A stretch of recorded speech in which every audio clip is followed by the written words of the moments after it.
everyone. I am coming to you from New York City in Central Park, where we just wrapped 10 full days of production on My Enya Life. This place reminds me of family so much, and I can't stop but thinking about two special women that I got a chance to interview a few months ago in the studio. The first, Irene Arguelles, and the second one, Bianca Pacheco. They both reminded me of each other when sharing about their families. Bianca is sort of a younger version of Irene, and it was great to interview them both on the same day. I know I learned a ton, and I'm curious to hear what you think in the comments below. So without further ado, why don't you enjoy those videos now? I've heard people say Bianca, like with like a Y in there somewhere, instead of Bianca. And then Dominguez, they say Dominguez. They pronounce the U, and when you're not supposed to pronounce it, so Dominguez, Dominguez. I don't pronounce my name any other way to make it easier for others to say it. I think it's just because I feel like my name is part of my identity, because I'm very proud to be Chicana. That's one of the things that I still have, my name.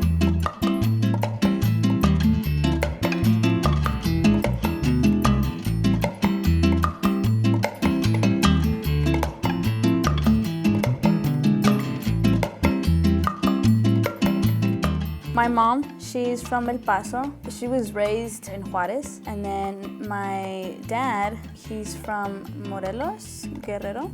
The rest of my family are from Juarez as well. So my dad wanted a boy. When I was born, he wanted a boy, and because I came out a girl, he left. It hurt me growing up because I always had like the sense of I'm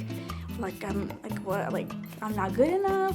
Like that's really cowardly of someone to do just because I won't be a boy.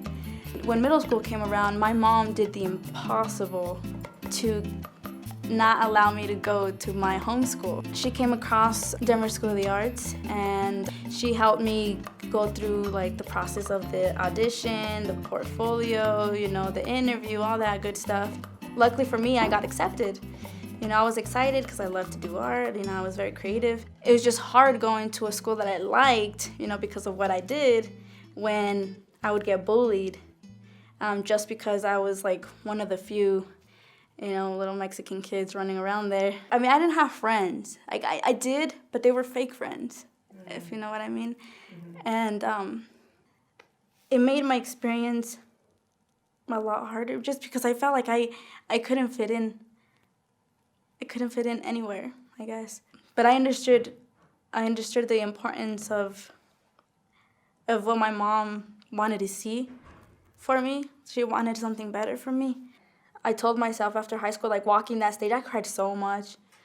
I cried so much because I was like, oh my God, it's over, And I told myself, I was like, it's a new beginning, now. Like, I'm gonna go to college. And then I remember going to college, I was a whole different person. Like, I feel like I was reborn. Bianca Dominguez is getting a degree in Spanish. Ahorita ella está aprendiendo español. She's first generation. What that means is that she's the first one in her family that has graduated, I think, both from high school and college, and she made it. If it wasn't for different people like Dr. Ramon and Dr. Renee Fajardo and just others from my entrepreneurship minor, I don't think I would have made it. Modern languages, Bianca Dominguez, modern languages.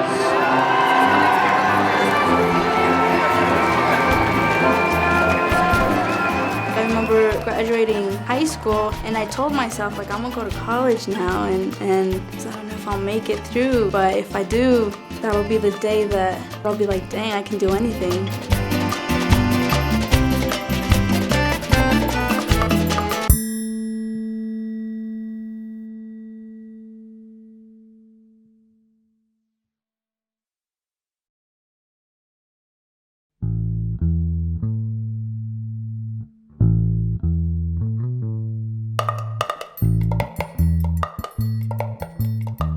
Well, when I went away to college, my parents were very protective and had hoped that I would go to school locally. And I kind of didn't get it until I started sending pictures home to my family, and I was this brown face in a sea of white.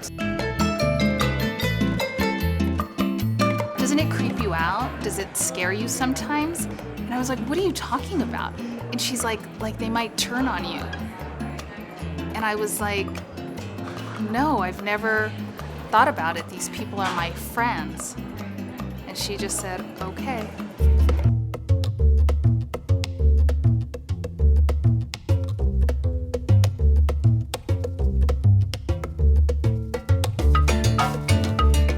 My full name is Irene Arguelles. I was born in East Los Angeles. Both my parents came to the States in elementary school. My mother was born in Juarez, in a very poor rural area of Mexico. And my father was born more to a middle-class family in the capital. My mother is a very strong, kind of hard woman. If I fell, she wasn't going to swoop in and hold me. And I never felt bad about that. She wasn't built like that. Whereas my father was incredibly warm. I mean, my father's the one who took me prom dress shopping. My mom got pregnant her senior year of high school, and that was always lingering about how that changed her life. I knew that that wasn't going to happen for me. I mean, I was so focused on college and getting my degree. So when I was looking at colleges, my parents wanted me to stay in Southern California and not too far. But I started looking at colleges out of state, and I knew for sure it was an opportunity. There was tension at the home. There were tears, and they weren't tears of happiness. It was easier for them to be angry at me when I left than sad. Probably a month and a half before I graduated, I realized I got a job, that I was gonna stay here and apply to graduate school. And when I told my parents, they had a very negative reaction. And my father felt very betrayed. And he told me that they would not be coming out to my college graduation. And I thought, oh, he's just blowing hot air. He's gonna come around, but he meant it. He felt that culturally I was leaving my roots and my people, and he just thought it was a betrayal. Anytime there was conflict when I would come home or I had an opposing view to them, it was always labeled as a whitewash way of thinking of it, or calling me a coconut or an Oreo. When it's been used against me, I feel like it's a way of saying that I've moved away from my culture or who I am, or I'm trying to deny what I am. Which I think, no one's gonna look at me and mistake me for being white.